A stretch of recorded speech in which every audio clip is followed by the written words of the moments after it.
Olá, eu sou a doutora Cláudia Mello Ferber e eu vou contar para vocês uma experiência feita na Universidade da Califórnia, Stanford, há muito tempo atrás.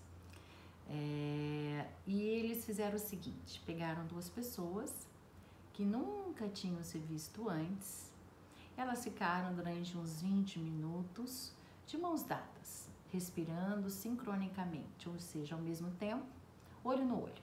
Muito bem. A pessoa A foi para um bloco e a pessoa B foi para outro. Eles colocaram aqueles eletrodos que ficam na cabeça, né, para ver o eletroencefalograma. Outros eletrodos na região cardíaca, no tórax, para ver, para fazer, né, o eletrocardiograma, e do aparelho de pressão. Muito bem, para verificar as emoções, né, durante esse período de ambas as pessoas. Todas as duas sabiam que estavam sendo filmadas, né? E depois elas estavam fazendo parte dessa experiência. A pessoa A ficou sentada numa sala e ela tinha que verbalizar todos os seus pensamentos em voz alta.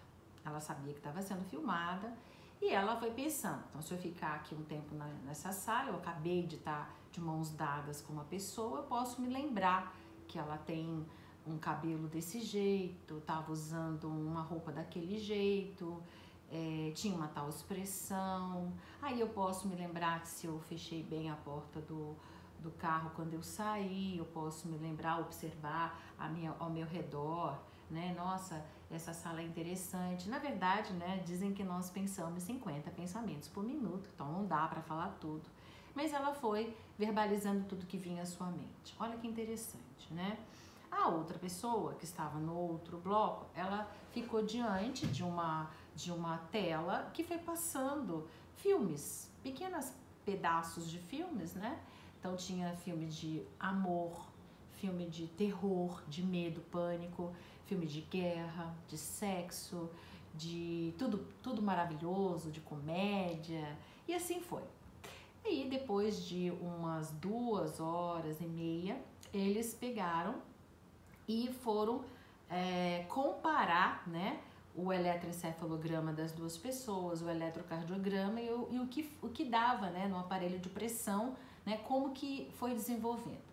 Qual não foi a surpresa de verificar que, apesar dessas duas pessoas não se conhecerem só por 20 minutos, por um contato de 20 minutos, o cérebro delas se intercomunicaram de inconsciente para inconsciente, ou seja, nenhuma ficou sabendo o que a outra estava fazendo conscientemente, mas os cérebros captaram as ondas cerebrais durante 2 horas e 13 minutos, com apenas 20 minutos de contato, né?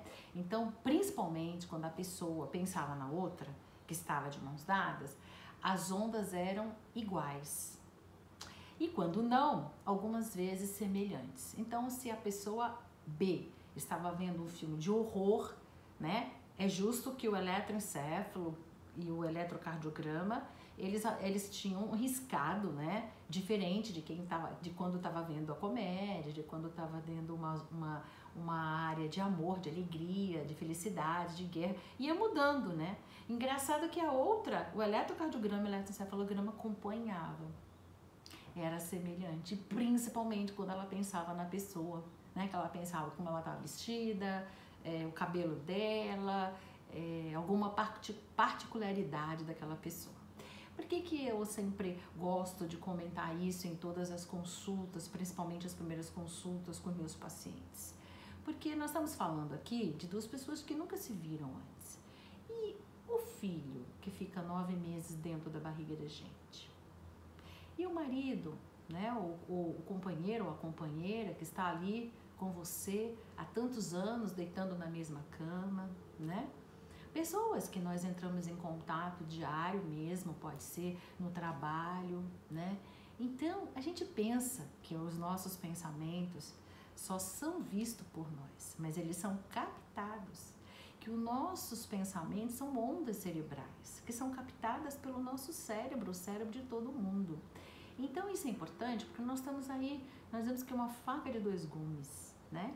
Para nós, mães que estamos amamentando no início, e aí temos que voltar ao trabalho, temos que deixar a criança com uma outra pessoa, outra vez numa escolinha, numa creche, né? E aí aquele medo, aquele pânico, aquele desespero, é isso, né? A criança capta. Ela ficou 9 meses no seu útero.